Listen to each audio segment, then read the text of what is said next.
রাজশাহীর তানোরে পরিত্যক্ত গভীর নলকূপে পড়ে ২ বছরের সাজিদ এখনও নিখোঁজ। প্রায় ২৪ ঘন্টা পেরিয়ে গেলেও তাকে শনাক্ত করতে পারেনি উদ্ধারকর্মীরা। ফায়ার সার্ভিস জানিয়েছে ৩৫ ফুট গভীর পর্যন্ত খনন শেষ হলেও শিশুটির অবস্থান এখনও মেলেনি। এরপর নতুন করে এক্সকাভেটর দিয়ে আরও গভীর পর্যন্ত খনন শুরু হয়েছে। রাজশাহী বিভাগের উপপরিচালক মঞ্জিল হক বলেন, ৩৫ ফুট পর্যন্ত খননের পরও শিশুটির কোনো চিহ্ন না পাওয়ায় আবারও পাইপ ঢোকানো হয়।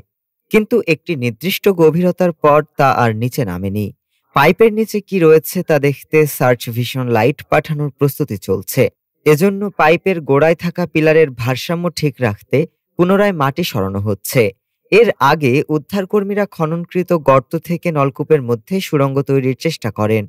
সহকারী পরিচালক দিদারুল আলম জানান, সুড়ঙ্গেও শিশুটিকে না পেলে অন্য কৌশলে উদ্ধার অভিযান চালাতে হবে। কারণ নলকূপটির গভীরতা ১৫০ থেকে ২০০ ফুট পর্যন্ত হতে পারে।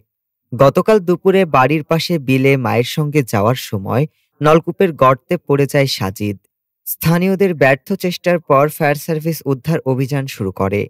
শত শত মানুষ এখনও সেখানে জড়ো হয়ে শিশুটির নিরাপদে ফিরে আসার প্রার্থনা করছেন। ডেস্ক রিপোর্ট, আজ বার্তা।